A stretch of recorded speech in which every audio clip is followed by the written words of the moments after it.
Assalamualaikum warahmatullahi wabarakatuh. Perkenalkan, nama saya Yunik Sulistiowati, mahasiswa PPG dalam jabatan Angkatan 3 jurusan Bisnis dan Pemasaran LPTK Universitas Negeri Malang. Hari ini, Senin, tanggal 30 November tahun 2020, saya akan melaksanakan kegiatan uji kinerja praktek pembelajaran.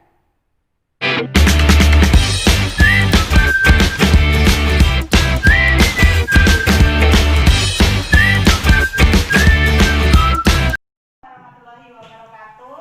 Waalaikumsalam warahmatullahi wabarakatuh. Selamat pagi anak-anak. Pagi, Ibu. Bagaimana kabar kalian hari ini? Alhamdulillah baik. Sehat semuanya ya, alhamdulillah. Baik anak-anak, sebelum kita memulai kegiatan pembelajaran hari ini, silakan ketua kelas untuk memimpin doa terlebih dahulu. Di nomor huruf siap gerak.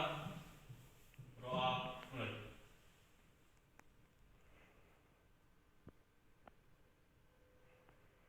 Doa selesai. Ya, terima kasih Mas Refli sudah memimpin doa. Siapa yang tidak berangkat hari ini? Berangkat semuanya ya? Iya, baik. Anak-anak, untuk pertemuan hari ini ya, bertemu lagi dengan Bu Yunik pada mata pelajaran penataan produk ya. Jadi nanti kita akan mempelajari tentang materi spesifikasi produk. Tapi sebelum itu Bu Yunik ingin menayangkan sebuah video terlebih dahulu tentang motivasi ya. Silahkan kalian untuk menyimak video ini.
Baik, dari tayangan video tadi ada pendapat apa sih yang bisa kalian sampaikan atau pesan apa sih yang dapat kalian sampaikan?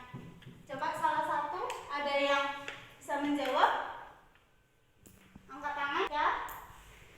Coba dari tayangan video tadi pesan apa sih yang kamu peroleh? Ya, bahwa kalau orang malas itu jarang bisa sukses, Bu. Jadi Orang malas kalau ingin sukses harus diperjuangkan. Sukses itu harus diperjuangkan, jangan malas ya. Yang lain sebisa mungkin kalian itu untuk latihan ya, memanage waktu kalian. Jadi jangan sampai suka tidurnya begadang, belajarnya datar, jangan seperti itu ya. Itu sedikit motivasi dari Bu Yunik. Selanjutnya Bu Yunik akan mengulas tentang materi minggu lalu. Ya. Minggu lalu kita sudah belajar tentang apa? Konsep produk. Nah, dari konsep produk minggu lalu, apa sih Bu Yunik ingin tahu terlebih dahulu, apa itu produk? Produk itu apa? Siapa yang mau menjawab? Mbak Irma. Ya. Produk itu apa ya? Produk adalah barang dan jasa yang dapat diperjualbelikan. Ya, produk adalah barang dan jasa yang diperjualbelikan. Ada yang lain? Saya Bu. Mbak Huswatun, coba. Produk adalah barang yang dibuat dan ditambah nilai gunanya dalam proses produksi dan menjadi hasil akhir dari proses produksi itu sendiri Bu. Ya. Kemudian minggu lalu juga kalian sudah menyelesaikan materi tentang konsep produk dan sudah ulangan ya. Hasilnya alhamdulillah semuanya memuaskan. Selanjutnya untuk hari ini kita akan mempelajari materi tentang spesifikasi dan klasifikasi produk. Dalam klasifikasi dan spesifikasi dan klasifikasi produk ini, kompetensi dasarnya itu adalah titik 4, yaitu menganalisis data spesifikasi produk drink, food, fresh, dan kosmetik di supermarket, fashion, dan sport. Kemudian untuk KD 4.4-nya itu adalah membuat data spesifikasi produk drink, food, fresh, dan kosmetik di supermarket dan fashion dan sport.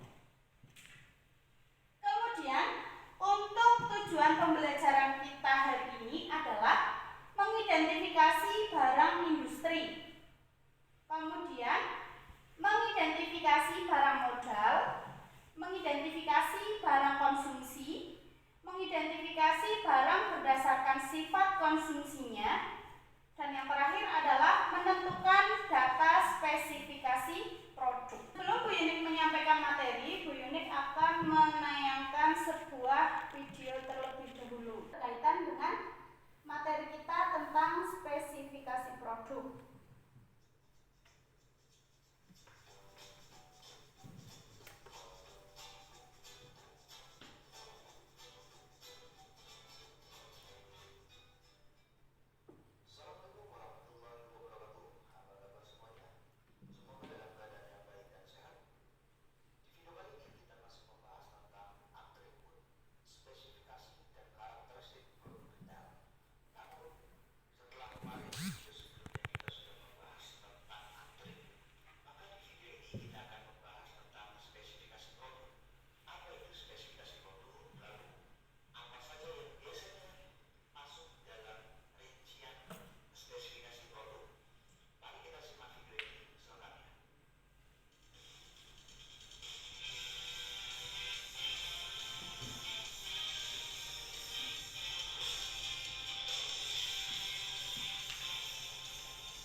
PT Unilever. Kelebihan dan fitur produknya. Fitur produknya, kemudian tanggal kadaluarsa. Biasanya kalau tentang tanggal kadaluarsa ini diperuntukkan untuk produk-produk makanan, kemudian minuman, obat-obatan, kosmetik juga.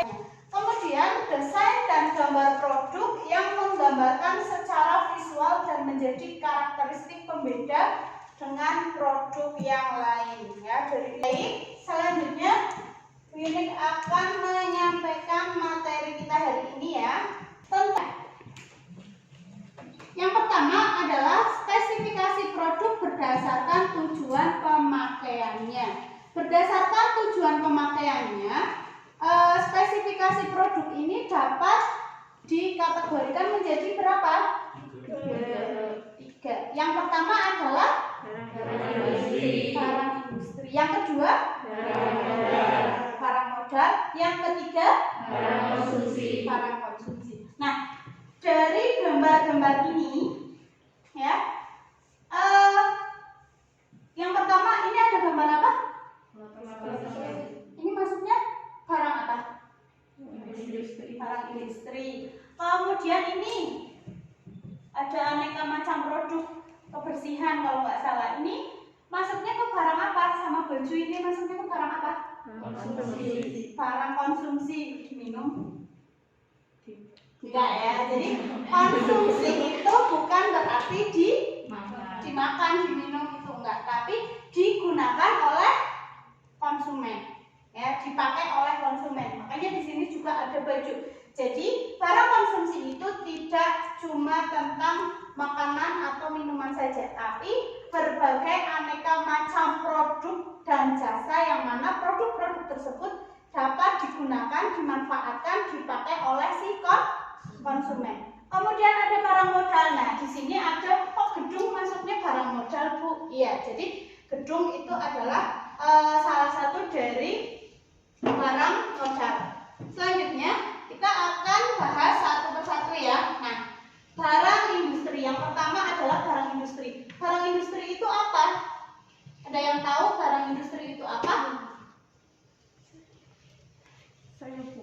Coba Mbak Ayu, barang industri itu apa? Barang industri adalah barang yang dibeli untuk diproses kembali untuk memenuhi kebutuhan industri. Ya, barang industri adalah barang yang dibeli atau digunakan untuk kegiatan proses produksi selanjutnya. Nah, dalam barang industri ini ada 4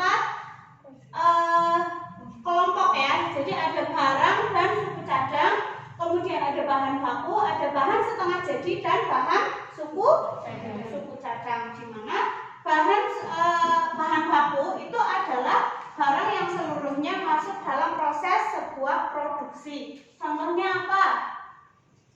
Yang bahan dan suku cadang. Kapas. Susu. Itu contoh dari bahan baku ya. Ya. Fashion. Apa? Fashion? Ya. Suku cadang. Berarti maksudnya ada komponen atau kita sering menyebutnya itu apa ya? Pengganti lah. Ya.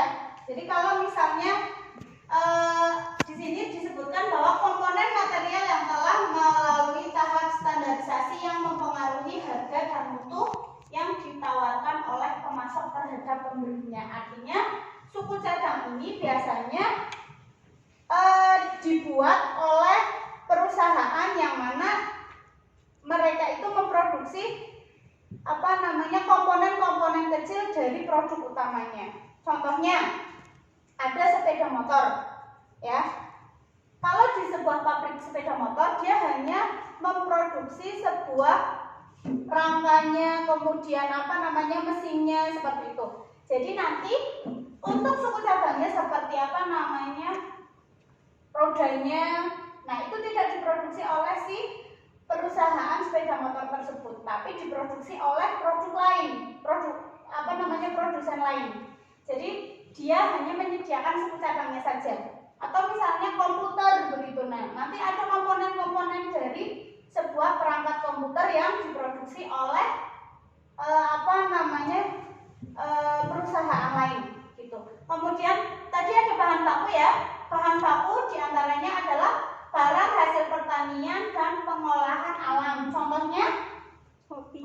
kopi, apalagi kelapa sawit ya. Kemudian kalau yang pengolahan alam itu contohnya apa? Minyak bumi, biji besi. Nah, itu masuknya ke dalam yang pengolahan alam, di mana nanti bahan-bahan tersebut itu digunakan untuk proses produksi lanjutan lagi ya. Kemudian ada bahan setengah jadi. Nah, bahan setengah jadi ini adalah barang hasil produksi yang masih memerlukan proses lanjutan agar dapat digunakan untuk menghasilkan barang jadi. Ada yang bisa memberikan contoh? Mbak Eliana. Contohnya seperti benang tenun, karet mentah, dan kawat. Ya, ada benang tenun, karet mentah, kawat. Nah, itu contoh dari bahan setengah jadi, di mana bahan setengah jadi ini merupakan bahan yang nanti ada proses lanjutannya. Misalnya tadi ada benang tenun, ya, itu belum jadi bahan jadi. Karena apa? Karena masih memerlukan proses lanjutan, di mana bahan benang tadi itu akan dipintal menjadi sebuah kain, ya, dan kain itu nanti masih diproses lagi menjadi baju, ya. Jadi itu nanti masuknya ke industri tekstil, ya, garment. Kemudian barang modal. Nah, barang modal ini ada 3. Yang pertama ada instalasi, kemudian ada peralatan ekstra atau tambahan, dan pembekalan dan pelayanan. Nah, barang modal dari instalasi ini adalah alat produksi utama untuk sebuah pabrik atau perusahaan yang dapat digunakan dalam jangka waktu yang panjang. Contohnya ada gedung, ya. Tadi Bu Inik sudah menyontohkan ada gedung. Kedua adalah peralatan ekstra atau tambahan, di mana ini merupakan alat-alat yang dipakai untuk membantu dan pelengkap peralatan instalasi. Contoh dari peralatan ekstra atau peralatan tambahan. Kemudian yang terakhir itu adalah pembekalan dan pelayanan. Gula, pasta gigi, dan koran. Iya. Contohnya ada sabun, pasta gigi. Nah, itu adalah contoh dari produk convenience good. Artinya di dalam produk convenience good ini adalah produk yang sering digunakan oleh kita dalam kegiatan sehari-hari. Good. Nah, specialty good ini apa? Mbak Artika, coba. Specialty good adalah barang yang memiliki karakteristik atau merek yang unik. Pembeli memerlukan usaha khusus untuk mendapatkan barang tersebut. Mbak Dinda, coba. Tersebut adalah barang yang tidak diketahui atau bisa juga tidak diketahui oleh konsumen, tetapi biasanya tidak terpikir untuk membelinya. Contohnya? Detektor asap dan prosesor makanan. Selanjutnya adalah yang kedua, spesifikasi, ya. Kemudian ada spesifikasi produk berdasarkan sifat konsumsinya. Ini ada barang klasik, ada barang kontemporer, dan barang adjustable. Untuk kalian kerjakan sesuai dengan kelompok kalian masing-masing, ya. Selanjutnya nanti kita akan presentasikan di depan sesuai dengan urutannya. Nanti Bu Inik akan tunjuk, ya. Nah, tapi sebelum Bu Inik kalian melakukan diskusi, Bu Inik akan menayangkan video terlebih dahulu. Sambil dibuka lembar kerjanya, ya.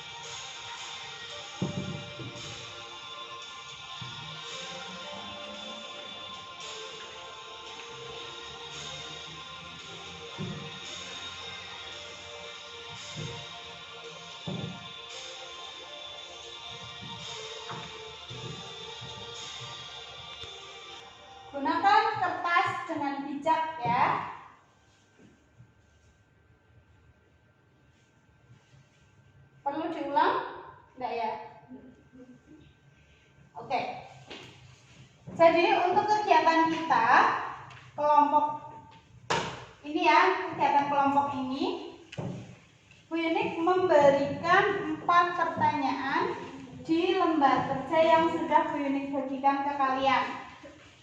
Silakan setelah ini kalian bergabung dengan kelompok kalian dan mendiskusikan soal-soal yang sudah Bu Yunik tulis di sini, ya. Silakan.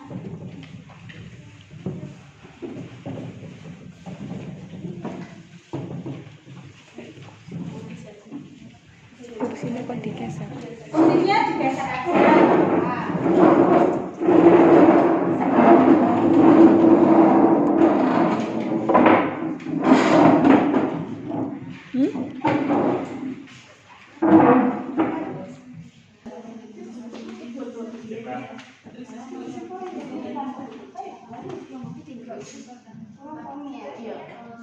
Yang video tadi ya, tapi ini juga nanti kalau misalnya apa namanya pas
Dian.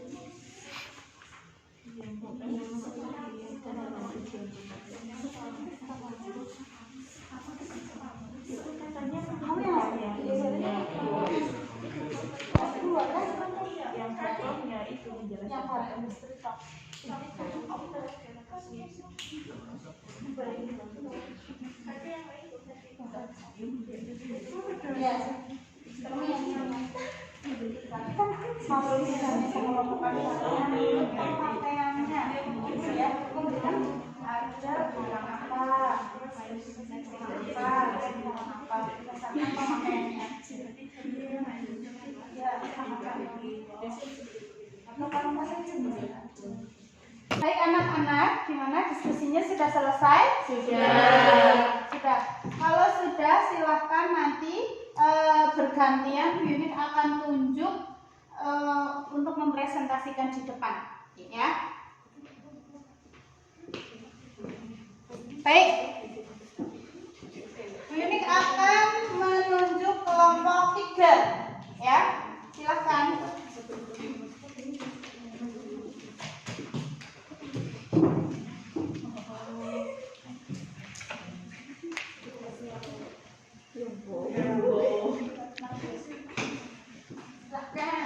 Baik, Assalamualaikum warahmatullahi wabarakatuh. Waalaikumsalam warahmatullahi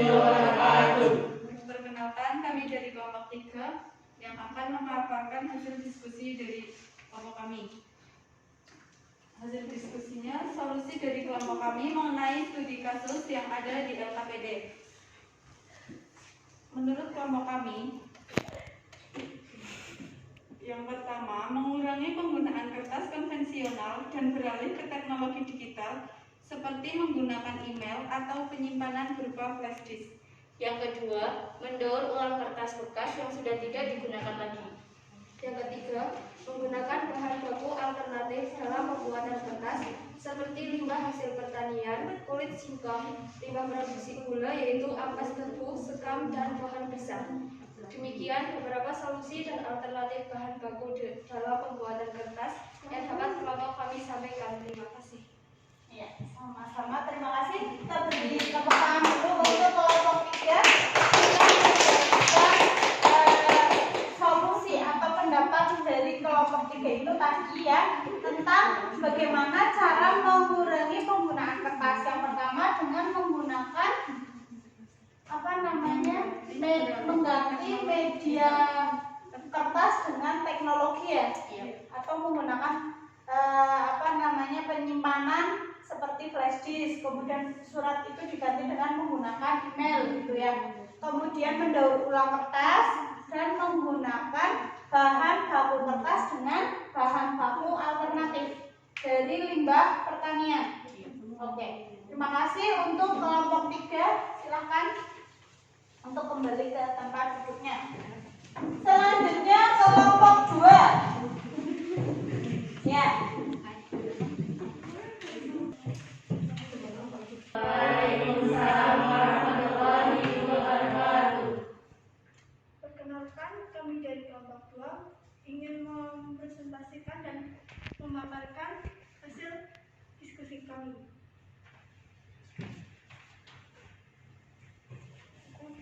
Klasifikasi barang industri. Barang industri adalah barang yang dibeli untuk proses kembali untuk memenuhi kebutuhan industri. Barang industri dapat dikelompokkan menjadi 4 kelompok. Yang pertama, bahan baku suku cadang atau material ekspor, bahan yang akan diproses dalam sebuah produksi, misalnya sapi perah untuk kebutuhan konsumsi susu, kapas, kebutuhan industri kecantikan dan fashion, dan kelapa sawit untuk memenuhi kebutuhan minyak. Yang kedua, material. Barang baku diantaranya barang dari hasil pertanian dan pengolahan alam. Bahan baku yang berasal dari hasil pertanian adalah bahan yang berasal dari proses pengolahan tanah dan tanaman, misalnya kopi, kelapa sawit, getah karet, ternak, buah-buahan, dan sayuran. 3. Barang setengah jadi. Barang setengah jadi adalah barang hasil produksi masih memerlukan proses lebih lanjut agar dapat digunakan untuk menghasilkan barang jadi. Contohnya barang benang tenun, karet mentah, dan kawat. 4.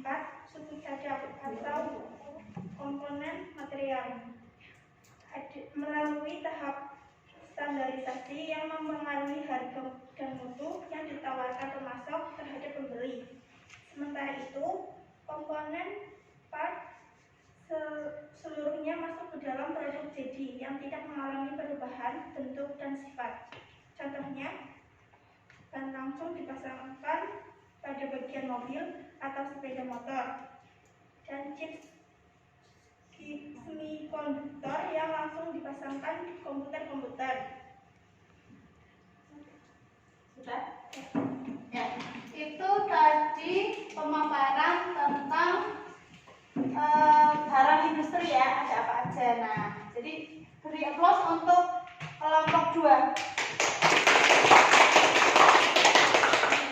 Ya, terima kasih Mbak Ayu dan Mbak Siti. Selanjutnya kelompok 1.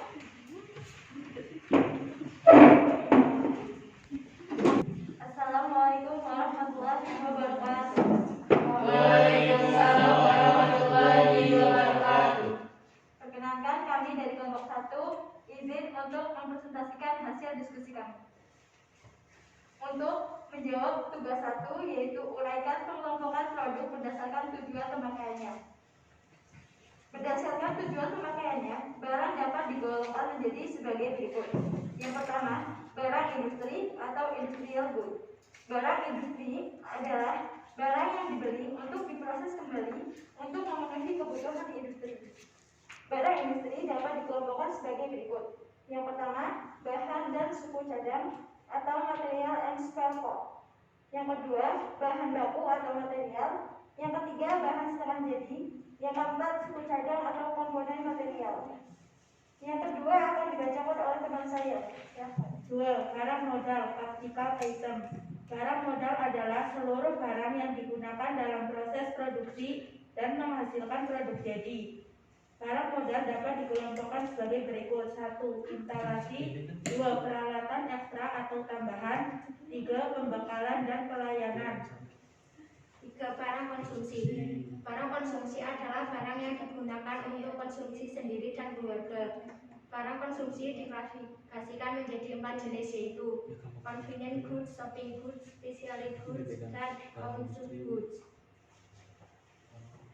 Mungkin itu yang dapat kami sampaikan. Kurang lebihnya kami mohon maaf. Sekian, wassalamualaikum warahmatullahi wabarakatuh.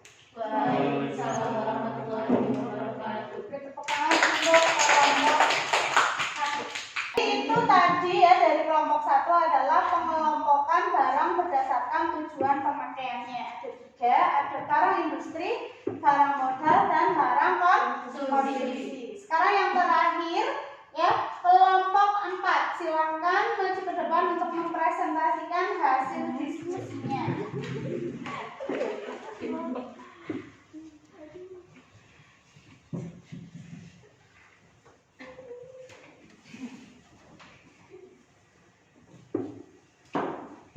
Assalamualaikum warahmatullahi wabarakatuh. Waalaikumsalam warahmatullahi wabarakatuh. Perkenalkan, kami dari kelompok 4 akan mempresentasikan hasil diskusi kami tentang pengelompokan jenis barang. Barang industri ada kapas, biji besi, rotan, benang tenun, kawat, dan chip semikonduktor. Barang modal, komputer, tangga berjalan, mesin fotokopi, dan tinta mesin fotokopi. Barang konsumsi, sabun, gula pasir, alat-alat rumah tangga, detektor asap, dan susu. Tingkat kepuasan ada obat-obatan tidak mujarab dan suplemen makanan.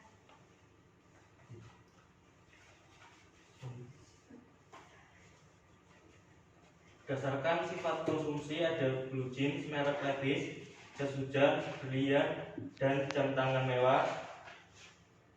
Berdasarkan daya tahan ada televisi, lemari es. Berdasarkan cara penyimpanan es krim. Berdasarkan sifat barang ada pulsa elektronik. Berdasarkan cara pemakaian ada beras dengan roti.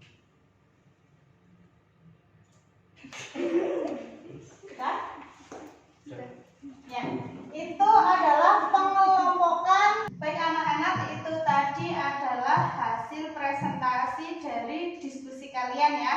Selanjutnya Bu Yunik akan menyimpulkan tentang materi pertemuan kita hari ini ya. Ada yang bisa membantu Bu Yunik untuk menyimpulkan? Coba Mbak Dinda. Spesifikasi produk adalah suatu barang atau jasa yang memiliki nilai tambah atau memberikan manfaat bagi penggunanya. Spesifikasi produk dikelompokkan menjadi 8. 1. Berdasarkan tujuan pemakaian. 2. Berdasarkan manfaat atau tingkat kepuasan. 3. Berdasarkan sifat konsumsi. 4. Berdasarkan daya tahan produk. 5. Berdasarkan cara penyimpanannya. 6. Berdasarkan sifat barangnya. 7. Berdasarkan sifat bentuknya. Dan 8. Berdasarkan cara pemakaiannya. Ya, itu tadi adalah materi yang sudah kita pelajari pada pertemuan hari ini. Selanjutnya Bu Yunik akan melakukan evaluasi untuk pembelajaran kita hari ini ya. Silakan nanti kalian kerjakan soal yang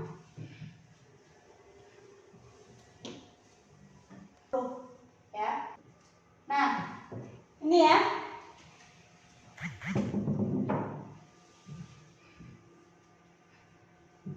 Ini adalah link soal untuk kegiatan evaluasi pada pertemuan hari ini ya. Untuk lebih mudahnya nanti Bu Yuni kemudian untuk minggu depan ya, pertemuan kita untuk minggu depan adalah tentang klasifikasi produk supermarket. Jadi minggu depan kita akan mempelajari tentang materi retail ya, dimana itu adalah produk-produk retail ya, jadi supermarket dan sebagainya. Ada yang ingin ditanyakan sebelum Bu Yuni akhiri? Tidak, sudah jelas? Ya, bagaimana perasaan kalian setelah kalian memperoleh materi tentang spesifikasi produk? Mbak Eliana? Menurut saya setelah mempelajari tentang spesifikasi produk, di sini saya jadi mengerti apa itu produk.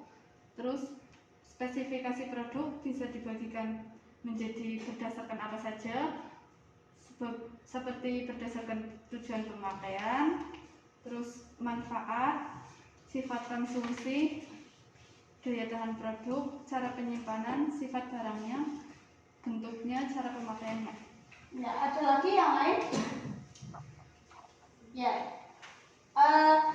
demikian ya untuk kegiatan pembelajaran hari ini. Pertemuan hari ini semoga apa yang sudah Bu Yuni sampaikan bermanfaat untuk kalian semua ya. Sekian Bu Yuni akhiri. Assalamualaikum warahmatullahi wabarakatuh. Waalaikumsalam warahmatullahi wabarakatuh. Terima kasih Bu Yuni. Sama-sama. Sekian kegiatan praktek pembelajaran saya. Terima kasih kepada Universitas Negeri Malang. Tak lupa juga saya ucapkan terima kasih kepada dosen pembimbing saya Bapak Agus dan guru pamong saya Ibu Yurni. Terima kasih.